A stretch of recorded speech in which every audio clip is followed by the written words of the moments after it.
আসসালামু আলাইকুম, সবাই কেমন আছেন? আজকে আমি এই যে দেখুন চিকেন ফ্রাই বানাবো, সেই রেসিপিটা আপনাদের সাথে আমি শেয়ার করব। চিকেন ফ্রাই বানানোর জন্য আমি পিসগুলো একটু ফেড়ে ফেড়ে নিয়েছি, চাকু দিয়ে ফেড়ে নিলে ভিতরে আসলে মশলাটা সুন্দর মতন ঢুকবে, নাছাড়া খেতে ভালো লাগবে না। এখানে আমি আদা রসুন বাটা দিয়ে দিলাম। আমি দুটা মুরগি নিয়েছি, দুটা মুরগির 8 পিস। আর এখানে আমি জয়ফল, জয়ত্রী, কালো গোলমরিচ, সাদা গোলমরিচ, জিরা বেটে নিয়েছি। এই মশলাটাও আমি এখানে দিয়ে দিলাম। দিয়ে এখানে আমি গরম মশলার গুঁড়া দিলাম। এখানে আমি দারচিনি এলাচ গুঁড়া করে নিয়েছিলাম, সেই গুঁড়াটা আমি দিয়ে দিলাম। লবণটা স্বাদ অনুযায়ী ব্যবহার করবেন, কারণ এখানে আমি সয়া সস ব্যবহার করবো। লবণটা একটু কম দিলাম। এখানে আমি মরিচের গুঁড়া দিলাম, একটু হলুদের গুঁড়া দিলাম, কেননা গোলমরিচ দিয়েছি, গোলমরিচের ঝাল। এখানে আমি জিরার গুঁড়া দিলাম, ধনিয়ার গুঁড়া দিলাম। জিরাটা বাটা দিয়েছি, এই জন্য জিরার গুঁড়া দিলাম না। এখানে আমি টক দই দিয়ে দিলাম। টক দই না থাকলে আপনারা লেবু ব্যবহার করতে পারেন। আর টক দই যদি ফ্রিজে রেখে থাকে পানিটা ঝরিয়ে নেবেন। টক দইটা আমি মাত্র নিয়ে এসেছি, এই জন্য টক দইটাকে আমি কোনো পানি ঝরিয়ে নিয়ে এটা এভাবে নিয়ে সব মশলাটা আগে আমি এভাবে ভালোভাবে মেখে নেব। এই যে ধরুন সব মশলাটা একসাথে ভালোভাবে মেখে নেওয়ার পর মুরগির পিস গুলো আমি এখানে দিয়ে দিলাম। মুরগির পিস গুলো ভালোভাবে মশলাটার ভিতরে এমন ভাবে মাখাবেন যেন মাংসটার ভিতরে মশলাটা ঢুকে। যেহেতু এটা এখানে আমি ধরেন টমেটো সসটা আমার বাসায় বানানো, আমি এখানকার 1 চামচ দিয়ে দিলাম। চা চামচ দিয়ে 1 চামচ দিয়ে দিয়েছি। এখানে দেখুন একটু সয়া সস ব্যবহার করলাম, এই কারণে আমি লবণটা, সয়া সসে লবণ থাকে, এই কারণে কিন্তু লবণটা আমি একটু কম দেওয়ার চেষ্টা করবেন। দরকার হলে পরে একটু হালকা একটু মশলাটা মুখে দিয়ে চেক করে নিতে পারবেন। এখানে এখানে আমি একটা ডিম ভেঙে নিয়েছি, ডিম ভাঙাটা এখানে ঘুরে দেওয়ার পর আমি এটা ভালোভাবে মাখিয়ে নেব।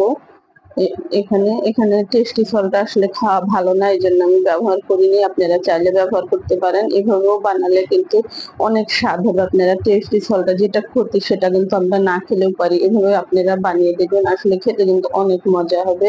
এখানে আমি কর্নফ্লাওয়ার দিয়ে দিলাম। কর্নফ্লাওয়ারটা একটু বেশি করে দেব। কর্নফ্লাওয়ারটা একটু বেশি করে দিলে মুরগির ফ্রাইটা খেতে কিন্তু অনেক ভালো হবে, সফট হবে, খেতেও কিন্তু অনেক মজাদার হবে। এইভাবে আমি সুন্দর করে কর্নফ্লাওয়ারটা দিয়ে ভালোভাবে যখন মাখিয়ে নেব, এটা আমি সারা রাত আমি ডিপ ফ্রিজে রেখে দেবো। আপনারা নরমালে রাখলে 3-4 ঘন্টা রেখে দিতে পারবেন, কিন্তু এটা বাইরে রাখবেন। এটা আমি রেখে দেওয়ার পর এটা আমি সকালে বের করে নেব। বের করে নরমাল করে নিয়ে এটা আমি ভাজতে যাবো। এটা আমি দেখুন এভাবে সুন্দর করে মশলাটা ভালোভাবে মাখিয়ে নিয়েছি। যত বেশি আসলে ফ্রিজে রাখা যায় তত কিন্তু এটার ভিতরে মশলাটা ঢুকবে, খেতেও কিন্তু অনেক মজা হবে, মুরগিটাও কিন্তু অনেক সফট হবে। যত নরম হবে মুরগির ভিতরে মশলাটা। এদেশে আমি সকালে ঘুমে থেকে উঠে মুরগিটা বের করে রেখেছিলাম। এখন আমি চুলায় তেল বসিয়ে দিয়েছি।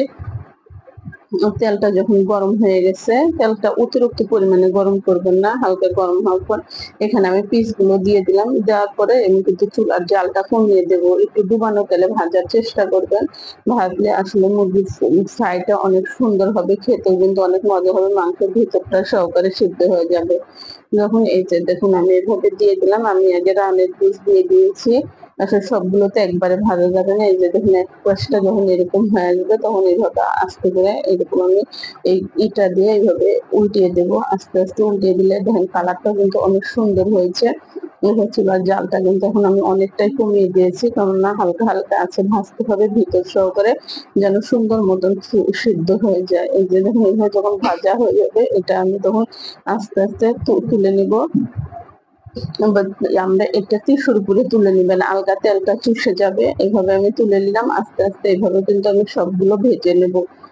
ভেজে নেব। এখনো আমি আবার 2-3টা পিস দিয়ে দেব। ওই 3টা পিস ভালো হলে তেলটা এখন যথেষ্ট পরিমাণে গরম হয়ে গেছে। চুলার জালটা এখন কিন্তু আমি আরেকটু কমিয়ে দেওয়ার চেষ্টা করব, নাছাড়া ভিতরটা ভালো করে সিদ্ধ হবে না। আসলে এইভাবে ফ্রাই বানালে ফ্রাইটা যে খেতে যে এত মজাদার হয়, আপনারাও একবার বানিয়ে খেলে তাহলে বুঝতে পারবেন। আপনারা অবশ্যই একবার ট্রাই করবেন। এই যে সবগুলো ফ্রাই আমি ভেজে নিয়েছি, ফ্রাইয়ের কালারটাও কিন্তু অনেক সুন্দর হয়েছে, খেতেও কিন্তু অনেক মজা হবে। আমার সবকিছু পারফেক্ট হয়েছে।